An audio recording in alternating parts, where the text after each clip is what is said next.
நம்முடைய மருதமலை குருஜி ஐயா அவர்கள் தான். இன்றைக்கி நம்ம மருதமலை குருஜி ஐயாவுக்கிட்டும் ஒரு ஃபைட் பண்ணுவோம். ஃபைட்னா அன்பு ஃபைட்டு. அவர்கிட்டையும் நம்ம எந்த ப்ரிப்பரேஷன் பண்ணல. உங்களுக்கு யாராச்சும் இதில் எனக்கு சந்தேகம் அப்படின்னா, அவர் ஆல்ரவுண்டு பிளேயர், உங்களுக்கு தெரியும். அதாவது ஜோதிடம் அல்லாமல், வாஸ்து அல்லாமல், அடுத்தது பிரசன்னம் இல்லாமல், தாந்திரிகம், மாந்திரிகம், அப்படி பல்வேறு துறையில் அவருக்குன்னு ஒரு தனித்தன்மை இருக்குது. யாராச்சும் அவர்கிட்ட கேள்விகள் கேட்கலான்னா, நீங்கள் உங்களுடைய ஒரே ஒருத்தர் மட்டும் இதை நான் கேட்டால் எனக்கு அப்படிங்கிறது தான் யாராச்சும் இருந்தால் கேளுங்க. அவர்கிட்ட நம்ம அதை பேச வச்சு அழகு பார்க்கலாம். யார் வேணுமாலும் எனி சாய்ஸ். ஐயா நீங்கள் மட்டும் இல்லை, நீங்கள் மட்டும் இல்லை, எதை சார்ந்து வேணுமாலும் அவர்கிட்ட கேளுங்க, தாராளமாக சொல்லுவார். ஏன்னா அத்தனை ஞானம் அறிவு அவர்கிட்ட இருக்குது. அதனால தான் கேட்குறேன். ஒருத்தருக்குமே வாய்ப்பு இல்லையா? ஐயா நீங்கள் சொல்லுங்கள். ஐயா சொல்லுங்கள். ஐயா என்னென்னு வீடு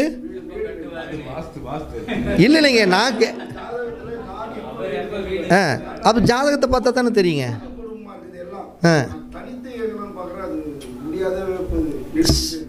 ஐயா அவர் தனித்துவமாக இயங்கணும்னு ஆசைப்படுறாரு. எப்போ அவர் தனியாக இயங்கணும்? அவர் சில மறைமுகமான சில ஞானம் அவர்கிட்ட உண்மையாலுமே இருக்குது. யாராச்சும் இருந்தால் புஷ் பண்ணால் தான் உங்களால் இயங்க முடியும்னு ஐயா சொல்லிட்டாரு.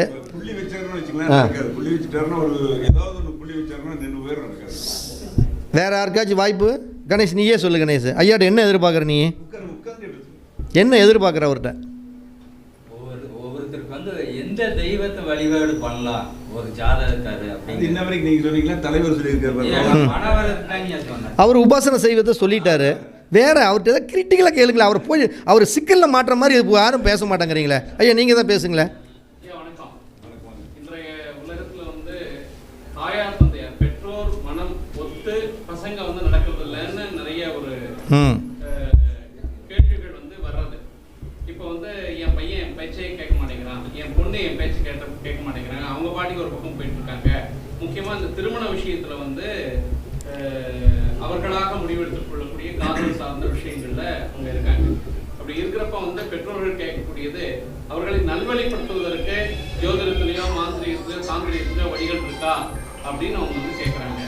அந்த அவர்களை வந்து ஆரம்பத்திலிருந்தே எப்படி வந்து மாற்றணும், அதற்கு ஏதாவது வந்து உடல்கட்டு இருக்கா, அவர்களை வந்து நம்மளுடைய குலம் நம்மளுடைய கலாச்சாரத்தை ஒட்டி அவர்களை வந்து மாற்றுறதுக்கு வழிகள் இருக்கா? சிம்பிளாக அவர் சொல்ல விஷயத்தை என்னென்னா, தான் குழந்தைங்க தான் பேச்சை கேட்கணும். அதுக்கு ஏதாச்சும் சொல்லுங்கள். சிம்பிள், முடிஞ்சு போச்சு. இவ்வளோ நேரம் நம்ம பேசவே தேவையில்லை.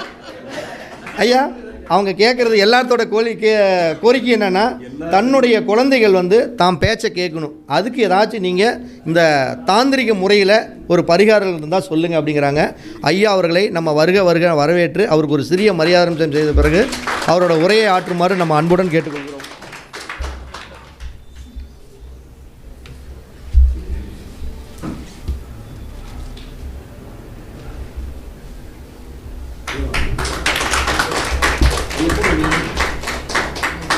பகுனதன் ஐயா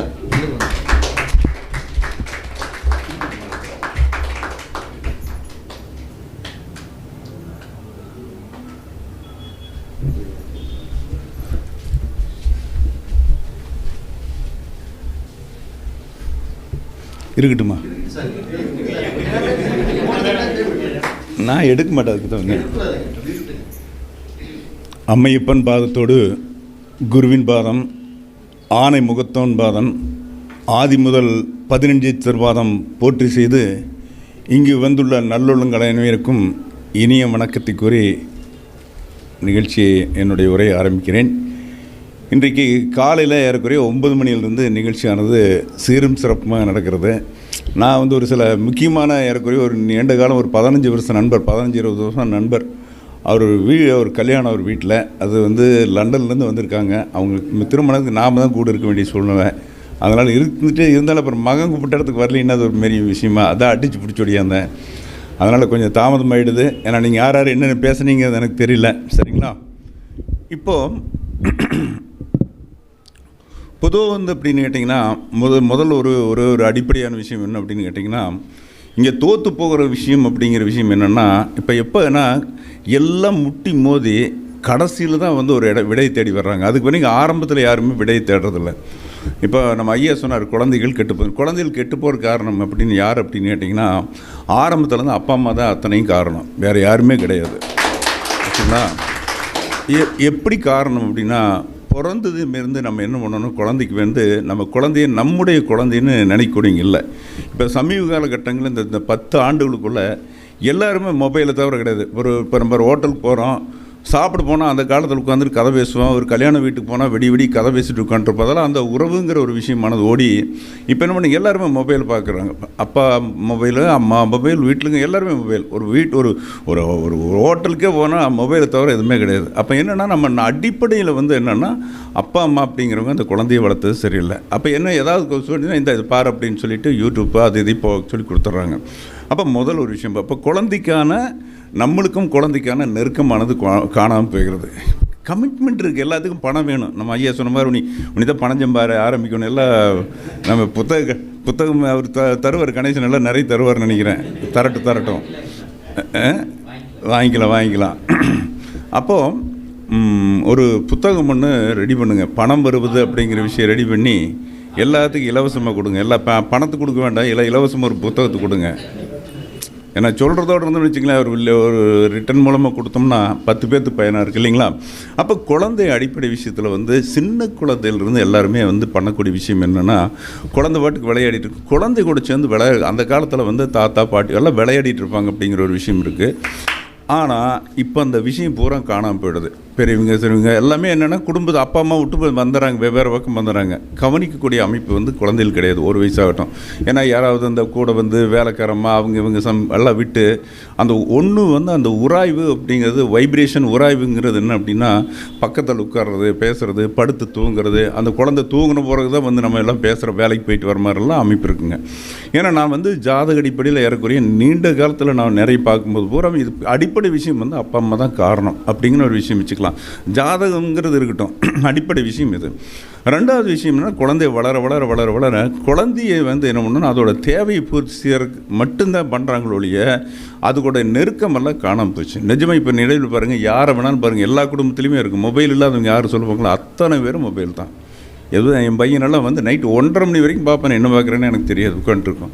என் பொண்ணு என்ன பொண்ணு அப்படின்னு கேட்டிங்கன்னா, தனப்போல் அழுகு. என்னடா பார்க்குறேன், சீரியல் பார்த்துட்டு அந்த கதையை படிச்சுட்டு அழுகும், கலையாக சீரியலை பார்த்துட்டு அழுதுட்டுருக்கும். தனப்போ எதுக்கிட்ட அழுகுதுன்னு பார்த்து அழுகும். இது வந்து உண்மை, எங்கள் வீட்டில் நடக்கிற விஷயம் சொல்கிறேன் நான். நைட் பார்த்தா அழுக, என்னடா அது அழுதுட்டுருக்குன்னு பார்த்தா தண்ணி சாரை வடைஞ்சிட்டுருக்குன்னு பார்த்தா அழுதுட்டுருக்கு. இப்படி ஓடி போச்சு பொழப்பெல்லாம்.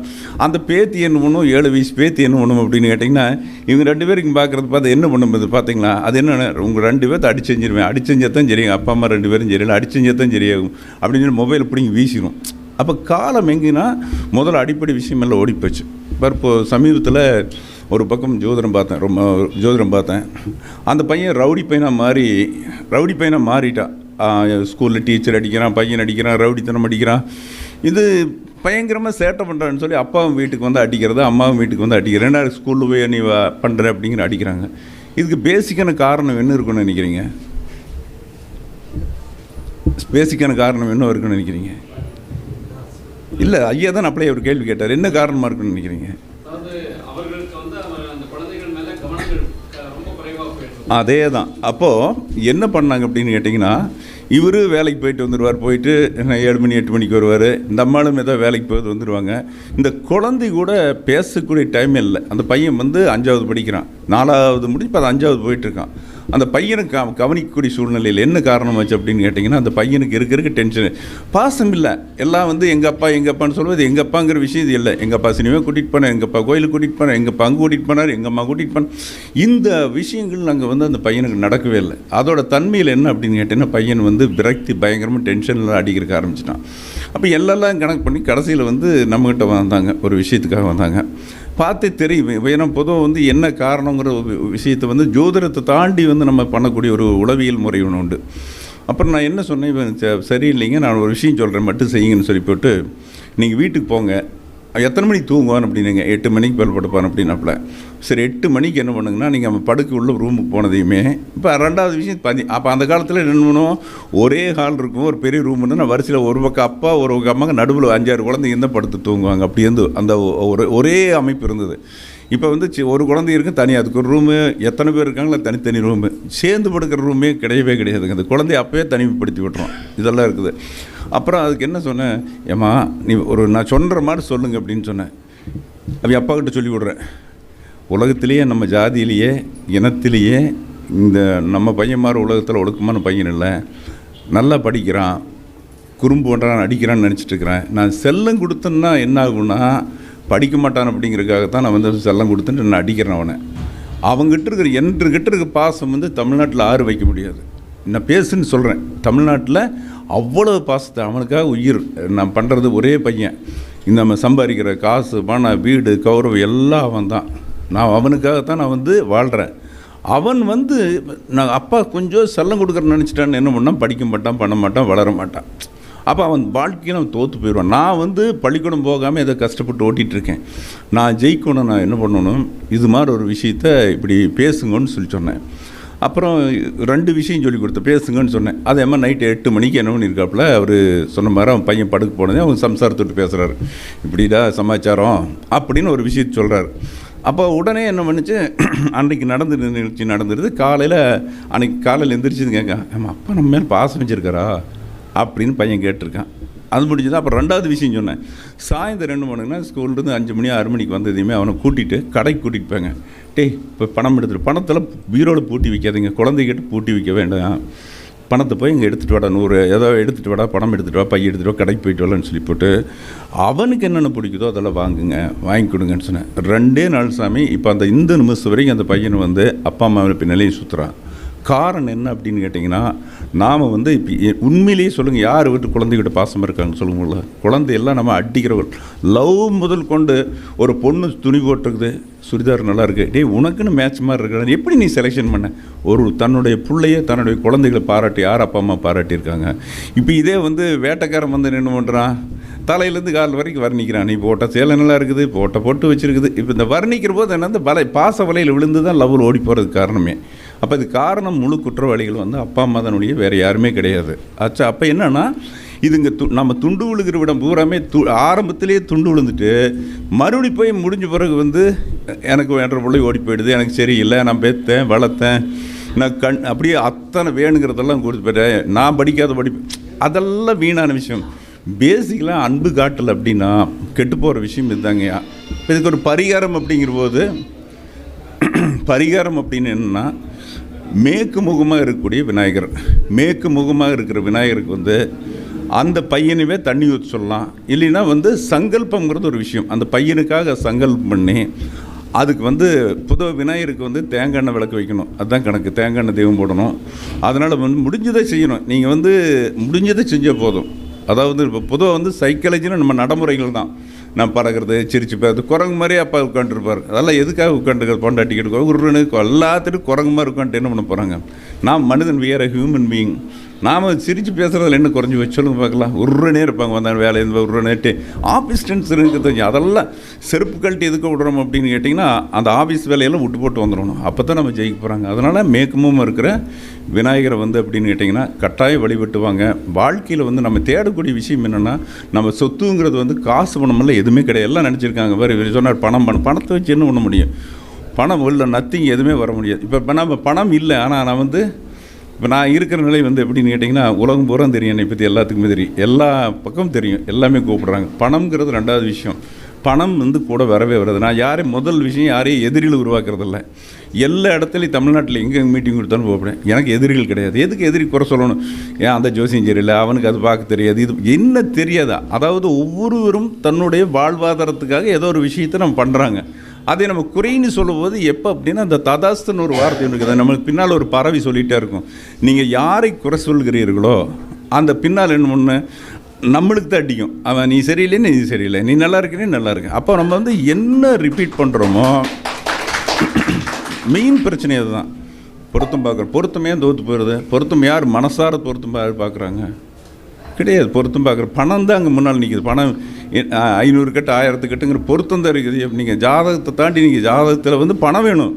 பொருத்தம் பார்க்குறதுல பணமே வாங்க வேண்டியதில்லை. ஜாதகம் பணம் வாங்க, 500 வாங்க, 1000 வாங்க, அதெல்லாம் ஒன்றும் பிரச்சனை கிடையாது. ஆனால் வந்து அது வாழ்வாதாரம். அது நீங்கள் எண்கணிதம் பார்த்தாலும் சரி, சாமக்கோள் பார்த்தாலும் சரி, அஷ்டமங்கலம் பார்த்தாலும் சரி, இன்னும் ஏறக்குறைய ஒரு 50-60 ஜோதிட முறைகள் இருக்குது. எந்த ஜோதிட முறைகள் பார்த்துருப்பாரு, எந்த முறையில் பார்த்தாலும் சரி, நம்மளுக்கு தேவை என்னென்னா ஒருத்தனுடைய பிரச்சனைக்கு சொல்யூஷன் தான், பிரச்சனைக்கு சொல்யூஷன் தான். ஒருத்தன் வந்திருக்கான் அப்படிங்கிற விஷயத்தை கண்டுபிடிக்க தெரிஞ்சால் மட்டும்தான் நம்ம ஜோசியம் ஜெயிக்க முடியும். கண்டுபிடிக்க தெரியாமல் நீங்கள் கதை பேசிகிட்டு இருந்தால் ஜோசியம் ஜெயிக்க முடியாது. அவன் வந்து எல்லாத்துக்கும் பணமாக நோக்கம் இருக்கும். ஒருத்தன் ஆன்மீக சிந்தனை போயிட்டுருப்பான். இவர் சொன்னார் சனி, யார் சொன்ன சனி சந்திரன், நீங்கள் தானே சொன்னீங்க சனி சந்திரன். அது சனி சந்திரன் லோகநாதன் தான் சொன்னேன் அப்படின்னு நினைக்கிறேன். ஒருத்தன் வந்து மிகப்பெரிய ஆள் வந்து சனி சந்திரன் சேர்ந்தவன் தான். சனி சந்திரன் சேர்ந்தவன் தான் வந்து நீங்கள் எடுத்து பாருங்கள், அத்தனை ஆன்மீகத்தில் இருக்கிறவங்க பூரா சனி சந்திரன் சேர்ந்தவன் தான். எல்லாமே நம்ம புனர்பயோகம் தூக்கி வீசிட்டு இருக்காங்க. அவனுக்கு கல்யாணம் பண்ண வேண்டியதில்லை. அத்தனை நீங்கள் எடுங்க. இப்போ இருக்க ஆன்மீக வளர்கள் யாரை வேணாலும் எடுங்க. ராமகிருஷ்ண வந்து ரமணர்லேருந்து எடுங்க, சேஷாத்திரி எடுங்க, இன்னும் வேறு யார் ராகவேந்திரா எடுங்க, எல்லாமே எடுங்க. இது வந்து அதாவது எந்த விதத்திலாவது சனி வந்து சந்திரனை பார்க்குறவங்க தான் வந்து ஆன்மீகத்தில் இருக்கிறவங்க ஃபுல்லாகவே இருக்கிறவங்க மன்னிச்சுக்கோ. ஏன்னா சனி வந்து ஆகாய தத்துவம், சனி வந்து ஆகாய தத்துவம். அப்போ வந்து சந்திரன் வந்து மனசு பெரும்பான்மை. நீங்கள் எத்தனை பேர் வேணும் இப்போ இதில் யாராவது சனி சந்திரன் சேர்க்கிற மாதிரி அவங்களுக்கு வந்து ஆட்டோமேட்டிக்காக ஆன்மீக விடுபாடு, ஆன்மீக சம்பந்தமான விஷயம் இருக்கும். யார் இருக்கீங்க சனி சந்திரன் சேர்ந்தவங்க? உங்களுக்கு என்ன ஈடுபாடு இருக்குது? இறை வழிபாடு வருதா உங்களுக்கு? உங்களுக்கு இருக்குது. நீங்கள் ஆனால் பின்னால் வந்து ஆனால் குடும்பம் அப்படிங்கிற விஷயத்தில் நம்மளுக்கு பற்றோர் தள்ளி போயிடும். அப்போ நம்ம வந்து அவன் புனர்வு 2வது தாலி கட்டி வெய்ய மாங்கலி இதெல்லாம் ஒன்றும் கிடையவே கிடையாது. அது அந்த அந்த கேரக்டர் விதி பெட்டியை கரெக்டாக புரிஞ்சுட்டா அதுக்கு தள்ளலாம் பெரிய போயிடும். ஒன்றும் பெரிய மாற்றமெல்லாம் கிடையாது. அதனால் அது வந்து சரியாக பண்ணுங்கள். அதே மாதிரி என்னென்னா நம்மளுக்கு வந்து மொத்தம் 27 நட்சத்திரங்களுக்கும் 27 × 4 108 பாதம் இல்லையா? 108 பாதத்துக்கும் கோயில் ஒரு பக்கம் இருக்குது. உலகத்துலேயும் ஒரு பக்கம் கோயில் இருக்குது.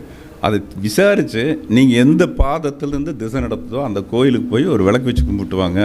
மிகப்பெரிய மாற்றம் நீங்கள் தேடுங்க, அப்போ தான் கிடைக்கும். அது இந்த தமிழ்நாட்டுக்குள்ளே தான் இருக்குது. பர்டிகுலர் சொன்னால் கோவை மாவட்டம், சரிங்களா? அது எங்கே இருக்குன்னு கண்டுபிடிச்சி அதாவது அந்தந்த பாதம் அந்த திசை என்ன நடக்குதோ அதன்படி தான் பலன் நடக்கும். நீங்கள் சாரம் நட்சத்திரம் இல்லாமல் ஜோதிடம் கிடையாது. அது எந்த ஆமாம், நீங்கள் எப்படி சொல்லுவீங்க? அதாவது நட்சத்திரம் வந்து எப்பவுமே மின்னி கொண்டு இருக்கிற வெளிச்சம். நட்சத்திரம் வந்து ஆகாயத்தில் மின்னி கொண்டு இருக்கிற வெளிச்சம், அசையாமல் இருக்கக்கூடியது நட்சத்திரம். கீழே வந்து கிரகங்களை பிளானட் சுற்றிகிட்டே இருக்கும். சுற்றும் போது எந்த நட்சத்திரத்தோடைய அந்த வெளிச்சமானது கிரகங்களுக்கு வந்து வெளிச்சம் கிடையாது. இப்போ நம்ம சந்திரனுக்கே என்னென்னா நம்மளுடைய வெளிச்சம் பட்டு தான் சந்திரன் செயல்படுது. அப்போ வந்து என்ன அப்படின்னு கேட்டிங்கன்னா அந்த எந்த நட்சத்திரத்துடைய வெளிச்சமானது கிரகத்துக்கு படுதோ அதுக்கு தகுந்த மாதிரி தான் அவங்களுடைய செயல்பாடுகள் இருக்கும். அதனால் இதெல்லாம் நம்ம என்ன நடைமுறையில் வந்து நாம் மாறுறதுக்கு முன்னே ஜோதிடர்கள் என்னென்னா வரணும்னு பயமுறுத்துகிற வேலையை நிறுத்திக்கணும். இப்போ நாம் ஜெயிக்கிறதுக்கு பார்ப்போம், அட்வைஸை விட நாம் ஜெயிக்கிறதுக்கு பார்ப்போம். வேறு ஒன்றுமே வேண்டாம். காலையில் எழுந்திரிச்சு உலகத்தில் எல்லாருமே என்ன பண்ணுறாங்க? கையில் முழிக்கிறது என்னது? கையில் 9 கிரகங்கள் இருக்குது. வேறு ஒன்றுமே இல்லை. காலையில் எழுந்திரிச்சு 9 கிரகத்தோட பேரை சொல்லி ஓம் ஆதித்தாய சோமாய மங்களாய புதனாய குரு சுக்கிர சனி பேச்ச ராகவே கேதுவே நமக, அல்லது உங்களுக்கு எது தெரிஞ்சாலும் படுங்க. சூரியன் சோமன் செவ்வாய் சொற்புதன் வியாழன் வெள்ளி காரியம் ராகு கேது கடவுளர் ஒன்பான் நாமம் தாரியர் சக்கரத்தை தரித்திரர் புரித்தாலும் அப்படின்லாம் சொல்கிறேன். தரித்திரர் அப்போ அந்த முதல் எடுத்தையுமே காலையில் எந்திரிச்சதையுமே அந்த மந்திரத்தை சொல்லி, ஏன்னா ஜோதிடர்களுடைய விஷயம் இது. எடுத்துகிட்டு கை நல்லா தேய்ச்சிட்டு முகத்தை நல்லா தேய்ச்சிட்டு, முகத்துலேயும் வந்து 9 கிரகங்கள் இருக்குது. வலது பக்கம் இடது பக்கம் கிரகங்கள் உண்டு. அதே மாதிரி கையிலையும் வந்து வலது பக்கம் இடது பக்கம் கிரகங்கள் உண்டு. நல்லா தேய்ச்சிட்டு முகத்துக்கு காலையில் முழிங்க. 9 கிரகங்களுடைய பரிபூர்ண ஆசை கிடைக்கும். கிரகத்தை மோசம் சொல்லாதீங்க. எப்போவுமே மோசம் சொல்லுவோம். அவங்க கொடுக்குற 500 1000 ரூபாய்க்கு 100 ரூபாய்க்கு வேண்டியெல்லாம் பணத்துக்கு கிரகத்தை மோசம் சொல்லக்கூடாது. எல்லாமே அங்கே தப்பு நடக்கிற விடம் வந்து கிரகத்தை மோசமாக சொல்கிறதுனால தான் எல்லா ஜோசியும் அடி வாங்குறான். சொல்லுவேன் என்னென்னு, ஜோசினுக்கு ஆகாது, ஜோசினுக்கு பொண்ணு கூட. அந்த காலத்தில் அப்படித்தான் இருந்தது. என்ன காரணம்னு போய் மிரட்டி அதை முடிஞ்சு போய் அப்படி முடிஞ்சு இவன் என்ன நிமித்தி வைக்க முடியும்? யார் அவன் முடிஞ்சு போயிடறான்னா யார் நிமித்த முடியும் சொல்லுங்க. அந்த அவனுக்கு ஜாதகம் கெட்டு கிடக்குன்னா நிமித்தக்கூடாது. அப்போ நம்ம என்ன சொல்லணும்? கண்டிப்பாக ஜெயிப்பா, யூ கேன் டூ. வழிபாடு பண்ணு, தினசரி விளக்கு வையே, தினசரி சாமி கும்பிடு, தினசரி வீட்டு பக்கத்தில் இருக்க கோயிலுக்கு போ. ஒரு சாதாரண ஒரு ஆளை நான் ரொம்ப கஷ்டப்பட்டு உட்காந்துருந்தார். கல்யாணம் பண்ணி வச்சுட்டாங்க. அவரை வந்து கல்யாணம் பண்ணி வச்சாச்சு. அந்த பையனுக்கு வேலையும் கிடையாது, பள்ளிக்கூடமே போகாத பையன். அப்புறம் என்ன பண்ணார், அவர் நமக்கு வேண்டிய ஆள். உடனே நம்ம கல்யாணத்துக்கு போகிறோம், அந்த வீட்டுக்கு போகிறோம். நான் ஜெயிக்கவே இல்லைங்க, நான் ஜெயிக்கிறதுக்கு ஒரு வழி சொல்லுங்க அப்படின்னாரு. நீ என்ன சொல்லுவ? ஒன்றுமில்லை, தினசரி நீ வந்து 9 முறை வந்து நவகிரகத்தை கும்பிடு, சுற்றிட்டு வா, ஒன்றும் செய்யாது அப்படின்ட்டேன். 108 நாள் பண்ணால் அப்பா வந்து விட்டுட்டு துரத்தி விட்டாப்புல, ஓடிப்போன்னு துரத்தி விட்டான். இன்னும் சோறெல்லாம் போட மாட்டேன், 108 நாள் போட்டாச்சு, ஓடிப்போ அப்படின்ட்டாப்புல. அப்புறம் வெளியே வந்து என்ன பண்ணார், வேறு எங்கேயோ பக்கம் அங்கேயும் இங்கேயும் தங்கி அவங்க பொன் மனைவி வந்து ஏதோ படிச்சிருந்தது. அப்புறம் அதை வச்சு அந்த மருந்து கடை சம்மந்தமாக படிச்சிருந்தது. அப்போ என்ன பண்ணால் அந்த வந்த பிறகு கடை வச்சாங்க, பண்ணாங்க, பிடிச்சாங்க. அந்த நிலை என்ன அப்படின்னு கேட்டிங்கன்னா, அந்த நவகிரகத்தை இந்த நிமிஷம் வரைக்கும் 15 வருஷமாக கும்பிட்டுருக்காரு. இப்போ வளர்ச்சியெல்லாம் எத்தனை கோடிக்கணக்கில் தோண்டிய சொத்துக்கெல்லாம். அப்போ வந்து யார் வந்து வழிபடுறா இருந்தாலும் வந்து வேறு சாமி கோயிலுக்கெல்லாம் போகவே மாட்டோம்ல. நவகிரகத்தை மட்டும் இன்னும் கிடுறது கிடையாது. அப்போது நம்மளை பொறுத்தளவு நாம் ஜோதிடர் சொல்கிறோம், நம்மளுக்கு அந்த நம்பிக்கை வேணும். நான் சொல்கிறேன், இன்க்ளூடிங் மைசெல்ஃப். அவர் எல்லாத்தையும் நீங்கன்னு சொன்னார், நாம்னு சொல்லி பழகணும். ஜோதிடமெல்லாம் சொல்லும்போது என்னன்னு சொல்கிறோம், நீங்கள் பண்ணுங்கன்னா அப்போ நீங்கள் வசதியாக இருக்கீங்க அப்படிங்கிற அர்த்தமாக அது அப்படித்தானே அர்த்தமாகி போயிடுது. நீங்கள் பண்ணுங்க, நீங்கள் செய்யுங்க, நீங்கள் போங்க, உங்களுக்கு எல்லோரும் நாம் இன்க்ளூடிங் மைசெல்ஃப் நாம் ஜெயிக்கணும்னா நவகிரகத்தை கண்டிப்பாக 9 கிரகத்தோடு காயத்ரி மந்திரம் தெரிஞ்சுருக்கணும், இல்லையாவது ஒரு பீஜ மந்திரம் தெரிஞ்சுக்கணும். காலையிலேருந்து யார் நவகிரகத்துக்கு சரி ஒரே விஷயம் மட்டும் கேட்குறேன், கல்யாணம் ஆகலை, சுக்கிரனோட கோயில் ரைட்டு, அது ஜோதிடப்பதி ஒன்று செவ்வாயும் சொல்கிறாங்க, சுக்கிரனையும் சொல்கிறாங்க. பொதுவாக சுக்கிரன் கலஸ்தருக்காரன். எத்தனை பேர் வந்து சுக்கிரனோட கோயிலுக்கு போக சொல்லியிருக்கீங்க, பரிகாரத்துக்காக போக சொல்லியிருக்கீங்க? வர்ற கிளைண்ட் எத்தனை பேர் கல்யாணம் ஆகலைன்னா நான் உனக்கு எல்லாம் எடுத்து சாத்தி கொடுக்குறேன்னு சொல்கிறாங்களோ இல்லையே, யார் கோயிலுக்கு போக சொல்லியிருக்காங்க? நவகிரக கோயிலில் வந்து சுக்கிரன் கோயிலுக்கு போக சொல்லியிருக்காங்க. அல்லது நம்ம ஊர்லேயே இருந்தாலும் கூட நவகிரகம் கூடிய சுக்கிரனுக்கு போய் விளக்கு வச்சு பூஜை பண்ணிட்டு வந்தால் தான் நடக்கும். எத்தனை பேர் சொல்லியிருக்கீங்க? இப்போ இதில் எத்தனை பேர் ஜோசியர் நீங்கள் சொல்லியிருக்கீங்களா? யாராவது அது நீங்கள் சொல்லியிருப்பீங்க. அதெல்லாம் கிடையாது. நாம் சொன்னால் மட்டும்தான் ஜெயிக்கும். கஷ்டம் இருக்கிறவனு விதியை மாற்றணும் அப்படின்னா நவகிரகத்தை கும்பிடாமல் விதியை மாற்ற முடியாது. நவகிரகங்கள் தான் எல்லாமே. வேயுரு தோழி பங்கன் விடமண்ட கண்டன் அப்படின்னு சொல்லி. மகனை எத்தனை மணிக்கு? சரி ரைட், ஒன்று 15 நிமிஷம் ஏதோ ஒன்று பேசிடுவோம். அப்போ என்ன பண்ணுங்கன்னா முதல் வேலை செய்யுங்க. அப்போ வந்து என்னென்னா கிரகத்தை மோசம் சொல்லாமல் சொல்லுங்கள், ஜோசியனையும் மோசம் சொல்லாதீங்க. எது உங்களுக்கு வந்து இறைவன் பிரார்த்தமாக அதுதான் கிடைக்கணும். மோசம் சொல்கிறதுனால வந்து அந்த மோசம் நம்மளுக்கு வந்துடும். யாரை குறை சொல்கிறோமோ அந்த கர்மா நம்மளுக்கு வந்துடும். அதெல்லாம் சொல்லவே கூடாது. ஜோதிடத்தை வெளிப்படையாக முதல்ல படிங்க, படிக்கணும். அதாவது ஒரு கட்டத்துக்கு ஒரு 12 பாவத்தையும் பேசணும். ஜோசியம் பேசுகிறது இல்லை, நான் சொன்னேன் நெருக்குன்னு ஒரே வார்த்தை 12 பாவத்தையும் பேசி பழங்க. அப்போ தான் ஜோதிடத்தில் வந்து பெரிய ஆளாக முடியும். வந்தால் ஒரு கட்டத்தை மட்டும் சொல்லிவிட்டு லக்கணத்தை மட்டும் சொல்லிவிட்டோ அல்லது திசை மட்டும் சொல்கிறதெல்லாம் 12 கட்டத்துக்கு உள்ள விஷயங்களை சொல்லுங்கள். அப்போ சொல்லும்போது தான் அவனுக்கு நம்மளை பற்றி ஒரு விஷயம் தெரியும். அதில் ஏறக்குறைய ஒரு பாதி விஷயம் அவங்களுக்கு பொருந்தின மாதிரி இருக்கும். 12ஐயும் சொல்லும்போது நீங்கள் ஒரு விஷயம் சொல்லும்போது நடக்கலை அப்படின்னா அந்த சொன்னது நடக்கலை அப்படின்னு போயிடுவாங்க. 12ஐயும் சொல்லும்போது நம்மளுக்கு அனுபவம் வந்துடும். ஒரு கட்டத்துக்கு ரெகுலர் பண்ணி இல்லையா ஸ்பெஷலிஸ்ட் மாதிரி பண்ணுங்கள். 5ஆம் இடம் புத்தரஸ்தானம். தமிழ்நாட்டில் யாரும் புத்தரஸ்தானத்தை ஆயில் ஸ்தானம் யாரையுமே ஆரம்பிக்காதீங்க. ஆயில் ஆரம்பிச்சிக்கிற பூரா கஷ்டப்பட்டுருக்கா நிறைய பேர். அதனால் ஆயில் மட்டும் தொட வேண்டாம். மற்றது எல்லா கட்டத்தையும் ஆரம்பிங்க. தொழில் ஆரம்பிங்க. தொழில் சரியாக சொல்லக்கூடிய ஆள் கிடையாது. திருமணத்தை இன்னும் சரியாக டேட் போட்டு சொல்லக்கூடிய ஆள்கள் இருக்காங்க. ஒரு சிலர்லாம் அதெல்லாம் மறைஞ்சு உட்காந்துக்கிற ஆளுங்க. ஒரு சில நாள் வெளியே வந்தவங்கெல்லாம் யாரும் சொல்கிறது கிடையாது. எல்லாம் வந்து அந்தந்த அப்படியே முடுக்கில் வெளியே தெரிய அட்ரஸ்லாம் முக்கிட்டுங்க. அவங்களுக்கெல்லாம் வந்து கரெக்டாக திருமணம் எப்போ நடக்கும், எப்போ குழந்தை பிறக்கும், குடும்பம் எத்தனை தாரம், எத்தனை தாரம் நல்ல விஷயமெல்லாம் சொல்லக்கூடிய ஆளுகளுடைய எத்தனை தாரம் இருக்கும், இந்த பெண் எப்படிப்பட்டவள், அது பூராமே எல்லாமே வந்து சொல்லக்கூடிய ஆளுகளும் உண்டுங்க. ஆனால் அவங்களாம் வெளியே வர மாட்டாங்க. வெளியே வந்து நான் சொல்கிறவான்னு சொல்லி ஒருத்தரும் சொல்ல மாட்டேன். நாம் தான் அங்கே இருக்கிற ஜோசியனை தேடி போகணும். அப்படி தான் ஜோசியன் விஷயம். ஒவ்வொரு ஏரியாவில் இருப்பாங்க, வயசாக இருப்பாங்க. சூட்சம் வந்தால் இறைவன் கொடுக்குற இடம் தான். சூட்சமும் இருக்கிற இடத்தையும் நாம் தான் தேடி போகணும். சூட்சம் இல்லாத இடத்த நம்ம தேடி போனால் எதுவுமே கிடைக்காது. நிறைய விஷயங்கள். அதே மாதிரி பஞ்சபூதங்கள். நிலத்துக்கு நீருக்கு மேலே என்ன இருக்குது சாமி? நீர் வந்து தான் நம்ம குளிக்கிற போது மகாலட்சுமி மந்திரம் சொல்லிகிட்டே ஜெபிங்க. நம்மளுடைய தோஷங்கள் பூராமே போய் தோஷம்னே நினைக்க வேண்டாம். அதாவது எல்லா தெய்வங்களுக்கும் தோஷம் போன இடம் எது? இங்கே பூமியில் தான். சிவனுக்கு வந்து பிரம்மனுடைய தலைக்கிள்ளி பிரம்மகத்தி தோஷம் வந்து இங்கே பூமியில் சுற்றுறார். பூமியில் வந்தாச்சு, நெகத்தில் ஒட்டிட்டு தோஷம் சுற்றுறார். ஒன்றுமே நடக்கலை. என்ன பண்ணார்? காசிக்கு போய் அன்னபூர்ணி அம்மாக்கிட்ட அன்னபூர்ணியம் மட்டும் தானே வாங்குறாரு. என்ன வாங்குறாரு? தங்க அகப்பியல் வாங்கி சாப்பிட்டு அவர் தோஷம் போயிடுதான். அப்போது இந்த பூமியில் மட்டும், இந்த புனித பூமியில் மட்டும்தான் தோஷம் விலகக்கூடிய ஆற்றல் உண்டு. வேறு எங்கேயும் கிடையவே கிடையாது. அதை நம்ம தெரிஞ்சுக்கணும். என்ன பிரச்சனைங்க தெரிஞ்சுக்கணும். ஜாதகத்தை பொறுத்தவரை இன்றைக்கி என்ன தோஷம் அப்படிங்கிற விஷயத்தை தெரிஞ்சுக்கணும்.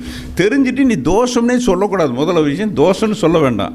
நீ அங்கே போ, உனக்கு விமோச்சனம் ஆயிரும். வர்றவனே எல்லாத்துக்கும் ஒரே பாடம் சொன்னால் எடுபடாது. இப்போ நீங்கள் இருக்கீங்கன்னா 800 கோடி பேருக்கும் 800 விதமான பலன் இருக்கும். நம்ம எல்லாத்துக்கும் ஒரே ஒரு ஒரு பரிகாரம் சொன்னால் எடுபடாது. இப்போ நம்ம சொல்கிறோம், ஒருத்தனுக்கு ராகு இருக்குன்னா அவன் என்ன செஞ்சோன்னா அந்த 12 வீட்டில் ஏதோ ஒரு இடத்துல வந்து உட்காந்துக்கும். நீங்கள் லக்கணம்ங்கிறது ஒரு ரயிலோட இன்ஜின் மாதிரி. நீங்கள் 12 எதையும் தவிர்க்க முடியாது. நம்ம 3 தவிர்த்தலாம், 4 தவிர்த்தலாம், 5 தவிர்த்தலாம், 6 தவிர்த்தலாம், எதை தவிர்ப்பு. சரி, கெட்டதெல்லாம் தவிர்க்கணும். 3, 6, 8, 12 கெட்டதை தவிர்க்க முடியுமா? அது எதுவும் நம்மளை இப்போ எப்போ பூமியில் வர்றோமோ 12 சேர்ந்து பிடிச்சி 12 பெட்டி இல்லாமல் நீங்கள் எங்கேயும் போக முடியாது, தப்பிச்சுட்டே போக முடியாது. நீங்கள் நட்சத்திரத்தை வேணால் விட்டுருங்க, திதி வேணால் விட்டுருங்க, கரணத்தை வேணால் விட்டுருங்க, யோகத்தை வேணால் விட்டுருங்க. இதெல்லாமே இல்லைனாலும் கூட அந்த ரயில் ரோட்டில் போகக்கூடிய அந்த பெட்டி வந்து விடவே முடியாது.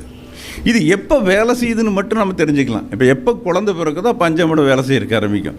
எப்போ நீங்கள் கடன் வாங்குறீங்களோ 6 நம்பர் வேலை செய்யறதுக்கு ஆரம்பிச்சுங்க. எப்போ வந்து 7 நம்பர் சேர்த்துறீங்களோ, ஒன்று கூட்டாளி சேர்த்தனாலும் 7 வேலை செய்யும், மனைவி கல்யாணம் பண்ணாலும் 7 நம்பர் வேலை செய்யும். அதை பில்டிங் அடித்து நோசம் பண்ணி இருக்கு நல்லது பூரா கெடுத்திங்கன்னா 8 நம்பர் வேலை செய்யறதுக்கு ஆரம்பிச்சிடும்.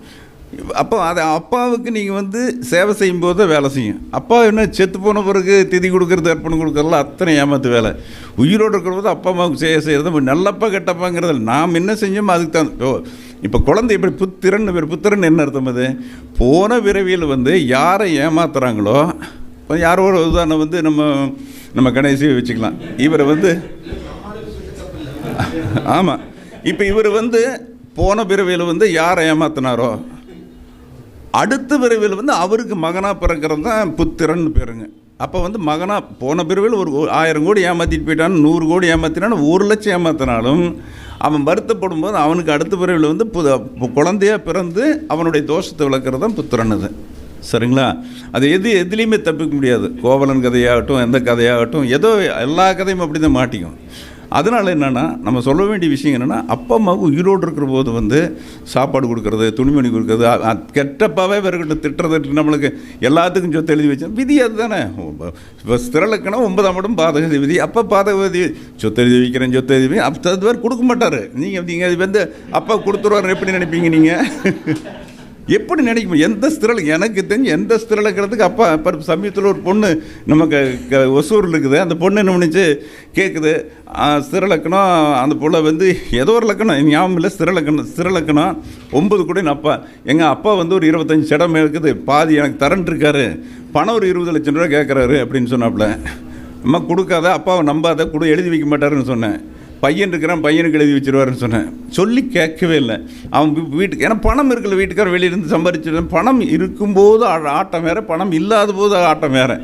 நீ ஆமாம், இருக்கிற போது என்ன பண்ணுவேன், வலிச்சு சிரம் பண்ணுவேன். இல்லைன்னா ஒரு ரூபாய் யோசனை பண்ணுவேன், எடுக்கலாமா வேண்டாமா யோசனை பண்ணுவேன். உண்மையான விஷயம் அது தானது, உண்மையான விஷயம். பிள்ளை கொடுத்தாச்சு, கொடுத்து காலையில் போய் பணத்தை எடுத்துகிட்டு வந்து கொடுக்குது. அவன் அன்றைக்கி நைட்டு வந்து அந்த கிழமை சேர்த்து போயிட்டான். சரியா? இப்போ இந்த பணத்தை வந்து அவங்க தரமாட்டுக்கிறாங்க. யார் பணமா? அம்மாக்காரி இருக்கிறா, தம்பி இருக்கிறான், பணமா என்று கொடுக்கல சாமி. நீ பேங்க்லேருந்து எடுத்துகிட்டு வந்து கொடுத்தா என்ன பண்ண ஒப்பன் என்ன பண்ணான்னு எனக்கு தெரியலின்ட்டாங்க. 20 லட்சம் ரூபா போச்சு, ஒரே நாளில் போச்சு. அப்போ எனக்கு கூப்பிட்டப்பல எனக்கு வர வைக்க முடியுமாண்ணே? இதுதான் இது விதி, நம்ம தெரிஞ்சுக்கணும். இப்போ 7ஆம் இடம் உபயலக்கணம்னா 7ஆம் இடம் வந்து பாதுகாத்து விதி. கூட்டு போடாத, தெளிவாக தெரிஞ்சுக்கணும். கூட்டு போட்டு பிஸ்னஸ் பண்ணாது. ஏன் கூட்டு போடுற? ஜோலி பிடிச்சிக்கிறது ஏன் தெரிஞ்சுக்கணும். சரலக்கணமாக 11ஆம் இடம் யார்? அண்ணனாக இருக்கலாம். அதுக்கு என்னென்ன யார் வராங்களோ அவங்க பூராமே இடைஞ்சல் பண்ணக்கூடியவங்க தான். அப்போ நம்ம கூட்டு போனால் முட்டை முடிஞ்சு போச்சா? விதியை மாற்றுறது இதுதானே வழி. கிணத்துல உட்காந்துட்டு நம்ம கடைசியில் வந்து பண்ணுறதா? அப்போ வந்து ஜோதிடத்தை சரியான முறையில் வழிகட்டுறது, சரியான முறையில் கோயிலுக்கு போகிறது எல்லாமே வந்து வெற்றி கொடுக்கக்கூடிய விஷயந்தான். சொன்னார் ஒரு ராஜராஜ சோழன் என்னென்னா, அவர் வாழ்ந்தார் உண்மையிலேயே வந்து ஏறக்குறைய வந்து உண்மையாக வாழ்ந்தார், அரசர்களுக்கு அரசராக வாழ்ந்தார். அதுதான் வந்து ராஜராஜ சோழனோட அம்சம். அது நீங்கள் ஒன்றும் இல்லை, ராஜராஜ சோழன் படம் பாருங்கள், சினிமா படம் பாருங்கள். படமெல்லாம் அந்த காலத்தில் பெருசாக இருக்கும், இந்த தியேட்டர் பூரா இருக்கும். முதல் ரிலீஸ் ஆன போது அந்த படம் மட்டும்தான் உண்மையிலேயே சினிமாஸ்கோப் படம். நீங்கள் அந்த படத்தை பார்த்துட்டு நீங்கள் அவனோட அரண்மனை போனீங்கன்னா நீங்களே நடக்கிற மாதிரி இருக்கும். அந்த காலெல்லாம் நிலத்தில் ஒட்டாது, நீங்களே அரசனாக இருக்கிற மாதிரி இருக்கும். சிவாஜி படம் பார்த்துட்டு இப்பவும் வேணாலும் பாருங்கள், அந்த படத்தை பார்த்துட்டு நீங்கள் போய் பாருங்கள். அந்த அந்த அந்த அந்த காலுக்குள்ளேயே நடக்கும். அரசனுங்கிறது அதுதான் அரசன், மற்றவங்களாம் அரசன் கிடையாது. இது மற்றவங்களுக்கு இன்றைக்கி வரலாறு கிடையாது. ஏறக்குறைய அந்த 1000க்கு பின்னால் எந்த அரசனோட வரலாறு இருக்குது சொல்லுங்களேன்? அதுக்கு முன்னால் அசோகர் இருந்தார், மரம் வச்சார் செடி கட்டினாருங்கிற அந்த விஷயத்தோடு தெரிஞ்சுன்னா எத்தனையோ பண்ணார் அப்படிங்கிற விஷயமெல்லாம் இருக்குது. அப்போ அதே மாதிரி ஒரு சமயம் சத்ரபதி சிவாஜி. அதனால் என்னென்னா நம்ம வந்து முதல் ஜோதிடனுக்கு விஷயம் வந்து அவனுக்கு என்ன ப்ராப்ளம்னு சொல்லி கண்டுபிடிச்சி அது வந்து எந்த ரீதியில் ஆகணும், ஹோமத்தில் பண்ணணுமா, விளக்கு வைக்கணுமா, பூஜை பண்ணணுமா, பரிகாரம் பண்ணணுமா அப்படிங்கிற விஷயம் அப்பா அம்மாவுக்கு கொடுக்குறது பண்ணணும். நல்லப்பாக இருந்தால் இப்போ கெட்டப்பாலாம் பண்ண முடியும். செத்த பிறகு அதை ஆவியை சுற்றுதோ பேயை சுற்றுதோ எடுத்துன்னு யாருக்கு தெரியும்? நீங்கள் தர்ப்பணம் கொண்டு இங்கே போய் பவானி கொடுத்துட்டு போனாலும் சரி, அதுக்கு அந்த பக்கம் போனாலும் யாருக்கு தெரியும்? அப்போ வந்து உயிரோடு இருக்கிற போது வேட்டி துணி வாங்கி கொடுத்து அவங்க வந்து கெட்டப்பாவே இருக்கட்டும், கொடுக்கலின்னு பரவாயில்ல. ஏன் சாமி உண்மை தானது. அதனால் எல்லாமே வந்து வாழ்க்கையில் எல்லா வளங்களும் பெறணும், காசு கிடைக்கணும், பணம் கிடைக்கணும், பேர் கொடுக்கணுங்க வந்து நம்ம ஒரு விஷயம் சொன்னார் கணேசன். அதாவது விளக்கு வைக்கிற விஷயம் வந்து என்னென்னா நைட்டு வந்து 3 மணிக்கு விளக்கு வச்சிடணும். 3 மணிக்கு எந்திரிச்சு கைகால் மணி பல் கழுவிட்டு விளக்கு மட்டும் கண்டினியூ வச்சு பாருங்கள். இல்லை ஒரு நாள் வைங்க, ஒரு நாள் அந்த நேரத்தில் கரெக்டாக புஷ்கரண வம்சம் பார்த்துக்க அந்த நேரத்தில் வச்சுருங்க. 3 மணி 3 to 4 புஷ்கரண வம்சத்தில் வச்சுருங்க. வச்சுட்டு அந்த விளக்கு வந்து அணையாமல் இருக்கணும், டெய்லி வந்து அணையாமல் இருக்கணும். 24 hours எரியிற மாதிரி ஒரு விளக்கு செட் பண்ணிக்கங்க, அணையா விளக்கு. நான் வந்து ஒரு இடத்துல வருஷம் பிப்ரவரி மாதம் ஒரு பில்டிங்கில் தீ பிடிச்சிரும். அப்புறம் தீ பிடிச்சி ஒரு 10 லட்சம் ரூபா நஷ்டமாகும். அப்புறம் போய் பார்த்தேன். அப்புறம் நான் யோசனை பண்ணி என்னடா பண்ணலான்னு ஒரு பூஜை வராகியம்மன் பூஜை ஒன்று பண்ணி கொடுத்தேன். மறுபடியும் இவங்க ஜெயிக்கிறதுக்கு என்ன பண்ணணும் அப்படிங்கிற ஒரு விஷயத்துக்காக யோசனை பண்ணும்போது அங்கே அவங்க சாமியை கும்பிடுறது, விளக்க வைக்கிறதுல சாமி கும்பிடுறதே கிடையாது. அப்போ நம்ம சாமி கும்பிட்டுனா கும்பிடுவானா, கும்பிட மாட்டான். அப்போ அதுக்கு ரூட் என்ன அப்படின்னு கேட்டேன், விளக்கு மட்டும் வச்சுட்டு வா அப்படின்னு மட்டும் தான் சொன்னேன். ஏன்னா இப்போ கோயிலுக்கு போ, சாமி கும்பிட்டுனா கும்பிட. அப்போ நம்ம தெரிஞ்சுக்கணும் போவாங்களா போக மாட்டாங்களான்னு விஷயம் தெரிஞ்சுக்கணும். அவன் என்ன எதிர்பார்க்குற விஷயம் சொல்லணும். உடனே வச்சேன். ஏறக்குறைய 10 வருஷம் வந்து அந்த இடத்துல எந்த பிரச்சனையுமே வரல, தீயும் முடிக்கல, ஒன்றும் முடிக்கல. இதெல்லாம் நடந்த விஷயங்கள் இதெல்லாமே. அது யாரை கேட்டாலும் சொல்லுவேன், ஆளையும் கூட ப்ரூவ் பண்ண முடியும். எல்லா ஆளுகளும் நம்ம பக்கத்துலேயே இருக்காங்க. அந்தளவுக்கு வந்து தெய்வத்தை நம்ம உபாசனை பண்ணணும். வாக்கு பலிதம் சொல்கிறதுனா திருப்பி சொல்லணும். ரெண்டாவது ஒரே ஒரு விஷயம் மட்டும் சொல்லிக்கிறேன். அதாவது ஊனுடம்பு ஆலயம்னு சொல்லி வள்ளலார் சொன்னார். உடம்புல தான் தெய்வம் இருக்குது, நீங்கள் செய்கிற விஷயத்து பூரா அந்த தெய்வம் பார்த்து கொண்டிருக்கிறது. இதை நினைச்சுக்கணும். நம்ம இந்த கதவை சாத்திட்டு ஸ்க்ரீனை போட்டு கறி தின்னா சாமி தெரியாமல் போகாது. நம்ம நினச்சிக்கிறோம் கறி திங்கிறோம், மட்டன் திங்கிறோம்னால தெரியாமல் போகாது. அது அப்படித்தான் நடக்கிற விஷயம் இல்லை. ஒவ்வொரு விஷயம் உலகத்தில் இருக்கிற 800 கோடி பேர் மனிதர்கள், அது 800 இப்போ 1000 கோடியாக இருக்கேன். இதுக்கு மேலே கடலுக்குள்ள எத்தனை ஜீவராசி, எல்லா விஷயமும் தெய்வங்களுக்கு தெரியும். அப்போ தெய்வத்துக்கு பிறகு மறைக்க முடியுமா? அப்போ ஒவ்வொரு உடம்பே இந்த தெய்வங்கிறத லக்கணம் தான், உயிர் தான் தெய்வம், சிவன் தான் ஜீவன். அதனால் தெய்வம் அப்படிங்கிறது இருக்குது. ஒவ்வொரு விஷயத்தையும் தெய்வத்தை நம்ம பார்த்துட்டு இருக்குதுன்னு நினைக்கும் போது தான் நம்ம வந்து பெரிய ஆளாகிறோம். யாரையும் குறை சொல்லாதீங்க, எல்லா ஜோசியரும் நிறைய சொல்லுங்கள், வர்றவனுக்கு சந்தோஷப்படுத்துங்க. அவன் கஷ்டத்தில் வந்து இருக்கான் அப்படின்னு சொன்னால் வந்து கஷ்டம் கிடையாது அப்படிங்கிற விஷயம் தெரிஞ்சுக்கணும், தெளிவாக தெரிஞ்சுக்கணும். அப்போ அதுக்கு மாற்று ஏற்பாடு பண்ணணும். உதாரணம் வந்து நம்ம ஐயா ஒரு இப்போ நம்ம அப்படியே கேட்டார், வீடு கட்டுற சமாச்சாரம் சம்மந்தமாக கேட்டார். அப்போ காரணம் என்னென்னா அவரோட நிலை அது. இப்போ இதுக்கு என்ன பண்ணணும் அப்படிங்கிற விஷயத்துக்காக என்ன பண்ணணுங்கிற விஷயம் அங்கேருந்து வரல. இருந்தாலும் என்ன பண்ணணும் அப்படின்னு கேட்டிங்கன்னா, பொதுவாக வந்து அவர் செய்ய வேண்டிய வேலை என்ன அப்படின்னு கேட்டிங்கன்னா, ஒன்றும் சித்தர்கள் வழிபாடு அல்லது இறந்த மூதாதையர்களை வழிபடுறது. ஃபோட்டோ வச்சு கும்பிடக்கூடாது, அவங்கள நினச்சி வழிபாடு பண்ணுறது. அது இந்த வேலை பண்ணணும். அது எந்த இடத்துல பண்ணணும் அப்படின்னு கேட்டிங்கன்னா, அந்த அரச மரத்துல எல்லாம் வந்து இந்த ஜோடி நாகங்கள் வச்சுருப்பாங்க. அந்த ஜோடி நாகங்கள் இருக்கிற இடத்துல போய் உட்காந்து விளக்கு வச்சு அது பண்ணிட்டு வந்தாருன்னா டோட்டலாக லைஃப் மாறும். அல்லாவது எல்லாமே நம்ம பெரியவங்க என்ன பண்ணி வச்சுருக்காங்க, உங்களை சாமி இருந்தாலும் அந்த தண்டுவடம் தான் நாகங்கள், வேறு ஒன்றுமே கிடையாது. உடம்பில் இருக்கிற தண்டுவடம் தான் ராகுங்கிறது. அதுதான் நீங்கள் முதுவலி வருதுன்னா நாகதோஷம் இருக்குது, இல்லைன்னா சும்மா அந்த தண்டுவடத்தில் வலி இருந்ததுன்னா நாகதோஷம் இருக்குது. நீங்கள் அதை மட்டும் அதுக்குள்ளே பிரீதி என்னவோ மருத்துவம் பார்த்தா சரியாயிக்கல, அதுக்குள்ளே கோயிலுக்கு போனால் சரியாயிரும்.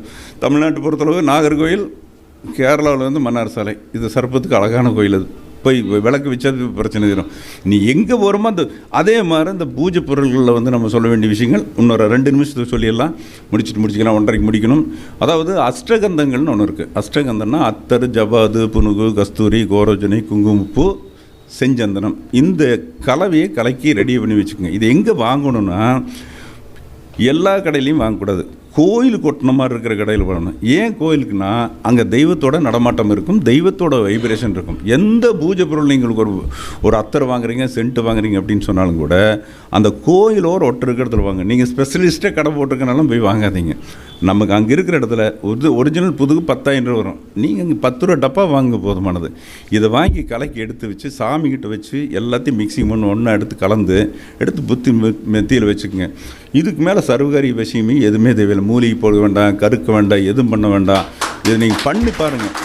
நிஜம், இது யார் செஞ்சீங்களோ அன்னையிலேருந்து வந்து அந்த 12 பெட்டி உங்களுக்கு நல்லா வேலை செய்யும்.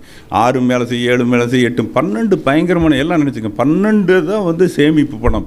சேமிப்பு பங்கமில் வியத்தின் மன்னன் பரிந்து 2ஆம் இடத்தில் நிற்க சங்கனல் வீடு கட்டு சகல 12 கூட வந்து 2ல் வந்தால் தான் வீடு கட்டுவான். பங்கமில் வியத்தின் மன்னன். அப்போ 12 கூட வந்து இது பாட்டு ஜாதகலகரம் சொல்லக்கூடிய விஷயந்தான். அப்போ வந்து என்னென்னா 12 தான் பிக்ஸ்டு டெபாசிட், 12 தான் இன்புட்டு, 12 கூட திசை, தன்னுக்கூடிய நட்சத்திரம், இதில் தான் நம்மளுக்கு பெரும்பணம் வர்றது பூரா அதுதான் 12 தான் வரும். ஆனால் மறைக்கப்பட்டிருக்கும் அப்படிங்கிற ஒரு விஷயம் இருக்குது. அதை கையாளக்கூடிய முறைகள்லாம் நமக்கு சூட்சமங்களில் நம்ம தெரிவிக்கணும். அதுக்காக முயற்சி பண்ணி அந்த 12 கூடிய கிரகமோ 12 கூடிய தேவதை எதையோ அதெல்லாம் நம்ம கும்பிடணும். 12ஆம் இடத்துக்கூடிய தேவதைகள் வந்து ஒன்று இருக்குது. அது லட்சுமியோட அக்கா தான், வேறு ஒன்றும் இல்லை, லட்சுமியோட அக்கா தான். ஸோ வந்து எல்லாருமே நல்லா இருக்கணும். நான் வந்து தூரத்துலேருந்து வந்து உங்களை எல்லாத்தையும் பார்க்குறேன். அதே மாதிரி வந்து இந்த நான் பேசக்கூடிய நிகழ்ச்சியில் உலகளவில் 2 சேனல் 3 சேனல் போகுதுன்னு தெரியல. யார் யார் பார்க்குறோமோ எல்லாருமே நல்லா இருக்கணும், எல்லா வளம் பெறணும். அதாவது எல்லோரும் ஜெயிச்சா தான் வந்து நம்மளுக்கு ஒரு சந்தோஷம். ஒரு ஜோதிடர் எப்போ சந்தோஷப்படுறான் அப்படின்னா ஒன்றும் இல்லை, நீங்கள் ஒரு ஜோசியம் சொல்கிறீங்க. எனக்கு வேறு என் மகன் வந்து அன்றைக்கி 98 என்னமோ ஒரு வீடு பாலக்கால் போட்டு கட்டி கொடுத்துருக்காரு.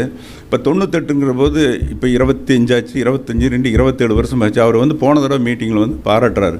அன்னைக்கு கட்டி கொடுத்து இப்போ நான் எத்தனை வீடு கட்டியாச்சு பாரு அப்படிங்கிறார் வாஸ்து. அப்போ என்னென்னா அந்த நிஜம் அந்த பேர் வாங்குறது தான் ஜோதிடத்தில் முக்கியம். நான் பணம் வாங்கி சோப்பில் போடுறதெல்லாம் கிடையவே கிடையாது. பேர் வந்து வைக்கிறது எனக்கு மகனை பிடிச்ச விஷயம். இது எல்லாருமே நீங்கள் எல்லாருமே எல்லாத்துக்குமே சொல்லக்கூடிய விஷயம் என்னென்னா பேரை வாங்கணும், நல்ல பேரை வாங்க வேணும் அப்படிங்கிற மாதிரி இருக்குது. பரவாயில்ல இருந்தாலும் சொன்னால் ஜோசியம் பழிச்சது அப்படிங்கிற விஷயத்தை பண்ணணும். நல்லா நீட்டான துணி போட்டுங்க. எப்போ வந்து ஒரிஜினல் இருக்குங்க அதே ஒரிஜினல் எப்போ வீட்டுக்கு போனாலும் அதே மாதிரி இருங்க. எங்கே வந்தாலும் அந்த ஜோதிடன் என்ன கிரகமோ அந்த கிரகத்தோட தன்மையிலே செயல்படுங்க. எந்த லக்கணமோ லக்கணத்தோட தன்மையிலே செயல்படுங்க. ஆக்டிவாக இருங்க. எப்போ வந்து போனால் நம்மளுக்கு வந்து எப்போ வந்து நம்ம குளிக்கிறோமா தினசரி குளிச்சிடணும், தலையோடு குளிக்கணும். இல்லை சளி பிடிச்சது மயிறு பிடிச்சது நல்லா இருக்கக்கூடாது. ஏன்னா அவன் ஒரு விஷயம் சொல்கிறாங்க, எல்லாருமே கேள்விப்பட்டிருப்பீங்க, எங்கே சொட்டை இருக்குதோ அங்கே வந்து மூதேவி உட்காந்துவா. காலக்கிழவுனாலும் சரி முதுகுக்கிழனாலும் சரி நல்லா ஊற்றி குளிப்பாங்க. நாம் என்றும் தலைக்கு வந்து குளிக்க மாட்டோம். ஐயோ தலைக்கு எதாலும் பிடிச்சிக்குமான்னு சொல்லி. அதெல்லாம் ஒன்றுமே சளி பிடிக்காது.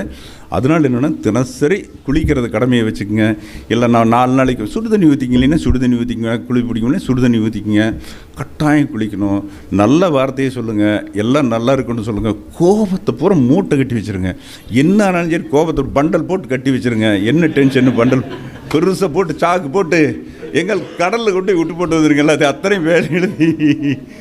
இப்போ உங்களுக்கு நிறைய பிரச்சனை இருக்குன்னு வச்சுங்களேன். என்னால் பிரச்சனை தீர்க்க முடியாத பிரச்சனை இருக்குன்னு வச்சுங்களேன், எல்லாம் பேப்பரில் எழுதுங்க. வரிசையாக ஒரு வெள்ளை பேப்பர் எடுத்து உங்களுக்கு 1000 பிரச்சனை எல்லா பேப்பரும் எழுதுங்க. எழுதி என்ன பண்ணுங்க அப்படின்னு கேட்டிங்கன்னா அப்படியே சுருட்டி பந்து மாதிரி கட்டி கருப்பு நூலில் கட்டிட்டு அந்த ஆடுற மாதிரி இருந்தாலும் கட்டி வச்சுருங்க. கட்டினீங்கன்னா எல்லா பிரச்சனையும் காணாமல் போயிடும். இல்லைன்னு நெருப்பில் போட்டு எரிச்சிருங்க. பிரச்சனைகள் பூரா தூக்கி பிரச்சனையும் வச்சிடக்கூடாது. இப்போ கம்ப்யூட்டரில் ஃபைல் இருக்கிற மாதிரி எத்தனை ஃபைல் இருக்குது தெரியுமா நம்ம உடம்புக்குள்ள? மனிதன் வந்து ஒரு மனிதன் வந்து 40 லட்சம் கம்ப்யூட்டருக்கு ஈக்குவலானவன். ஸோ வந்து நீங்கள் எல்லாம் இங்கிலீஷ் படிக்க தெரிஞ்சவங்க எல்லாம் இருப்பீங்கன்னு நினைக்க. இந்த காலத்தில் எல்லாமே தெரியும். பிரெயினில் RASன்னு ஒன்று செல் ஒன்று இருக்குது. அதுதான் வந்து ஆழ்மனப்பதிவு கொடுக்கக்கூடியது. RAS. அதை நீங்கள் பிரெயின் போட்டு கூகுளில் எடுத்து பார்த்து படிங்க. அதையே அது பூரா விளக்கத்தை பூரா படிங்க. படித்தீங்கன்னா அன்றைக்கே நீங்கள் மாறுறதுக்கு ஆரம்பிச்சிருவீங்க. நீங்கள் நானும் தான். ஏன்னா நீங்கள்னு சொன்னால் தப்பாக போயிடும். எப்போ நம்ம படிக்கிறோமோ அப்போ தான் நம்ம மனசில் நீங்கள் என்ன எனக்கு வீடு வேணும்னு நினச்சிங்கன்னா தான் வீடு கிடைக்கும். சும்மா வந்து ஒன்றும் பண்ணால் மட்டும் கிடைக்கவே கிடைக்காது. நீங்கள் ஆசைப்படலின்னு எதுவுமே கிடைக்காது. எல்லாத்துக்கும் ஆசைப்படு அப்படிங்கிறத விஷயம். ஸோ வந்து ஒரு அற்புதமான தருணம். இன்றைக்கி காலையிலேருந்து நிறைய பேர் பேசியிருப்பாங்க. நிறைய கருத்துக்களை எல்லாம் வாங்கி இப்போ நல்லா பூஸ்டாக இருப்பீங்கன்னு நினைக்கிறீங்க. இந்த பூஸ்டாக மதியம் வந்து உணவு வந்து சூப்பர் உணவு ரெடியாக இருக்குது. சூப்பரான உணவையும் சாப்பிட்டு ஹாப்பியாக எல்லாம் இருங்க. டென்ஷனாக குருன்னு இருக்காதீங்க, ஹாப்பியாக இருங்க. அதுதான் விஷயம். எதை கொண்டு போக போகிறீங்க சொல்லுங்கள். உருன்னு இருந்துட்டா சண்டை போட்டு என்ன கொண்டு போக போகிறீங்க? யாருமே கொண்டு போக போகிறது இல்லை. யாரும் கொண்டு போகிறாங்களா? ஹாப்பி, பி ஹாப்பி, எல்லாம் ஜாய், என்ஜாய், அவ்வளோதான். அப்போது இதுதான் விஷயம். இப்போ நீங்கள் எத்தனை பேர் சிரிச்சிட்ருக்கிறீங்க? சிரித்தா தான் அந்த வாய் விட்டு சொன்னால் நோய் விட்டு பிரச்சனை சொல்லி பழகுங்க. அதாவது ஒருத்தர் நம்ப விஷயம் என்னென்னா, எல்லாருமே வந்து என்ன பண்ணுவாங்க, காலையிலேருந்து ஜோசிங்க எடுத்து தலை கட்டுவாங்க, கடுமையாக கட்டுவாங்க. அப்போ என்னென்னா சொல்கிறது வந்து என்னென்னா, யார் வாங்குறீங்களோ அவங்க கர்மம் பூரா நம்மளுக்கு வந்துடும். அதனால என்ன கொட்டக்கூடாது. கொட்டினா கர்மம் நம்மளுக்கு வந்துடும். சரின்னு சொல்லுங்கள், அது வராது நம்மகிட்ட. அந்த அனத்த வேலையெல்லாம் பண்ணக்கூடாது. சொல்ல அனத்திட்டே இருப்போம். இதெல்லாம் பண்ணக்கூடாது. அப்போ என்னென்னா, நமக்கு ஜெயிக்கிறதுக்கு நல்ல அற்புதமான தருணம் இது. உன்னை அடுத்து வந்து விஸ்வாபசுன்னு ஒரு வருஷம் வரப்போகுது. தமிழ் வருஷம், அழகான வருஷம் அது. அழகான வருஷத்தில் வந்து கிரகங்கள் கரெக்டாக உட்காருது. புதன் போய் குரு போய் அழகாக புதனோட வீட்டில் உட்காந்துக்குது. புதன் ஜோசிகாரர்களுக்குள்ள நாள் மவுஸ் வரப்போகுது. நல்ல ஒன்று பேரும் புகழும் மதிப்பார் விடுங்க. ஜோசியத்தை நிறைய படிங்க. ஜோசியத்தை நிறைய பேர்த்துக்கு சொல்லுங்கள். சரியான முறையில் சொல்லுங்கள். கொஞ்சம் அட்ஜஸ்ட்மெண்ட்டு இது எஸ்ஆர் நாள்லாம் சொல்லியே பழங்க. நடக்குமுங்க, இதுக்கு மேலே நடக்கும். நடக்கலாம்ங்கிற புள்ளியெல்லாம் சொல்லாமல் நடக்கும்னு சொல்லி பழங்க. வாக்கு வந்துடும். ஆட்டோமேட்டிக் சொல்ல வாக்கு வந்துடும். சரிதான். ஒரு அற்புதமான நேரம். நான் இந்த நிகழ்ச்சியில் வந்து எனக்கு கூப்பிட்டு என் மகனுடைய நிகழ்ச்சியில் கலந்ததில் வந்து ரொம்ப பெருமையாக நினைக்கிறேன். நீங்கள் எல்லாருமே வந்து நோய் நொடி இல்லாமல் ஆரோக்கியத்துடன், காசு பணம் பேரு புகழுடன் இந்த நிகழ்ச்சியில் கலந்தவங்களாம் கேட்டுக்கொள்ளவங்க அனைவரும் நலமாக இருக்கணும்னு சொல்லி கேட்டுக்கொண்டு தங்கள் அனைவரும் விடைபெறுகிறேன். நன்றி, வணக்கம்.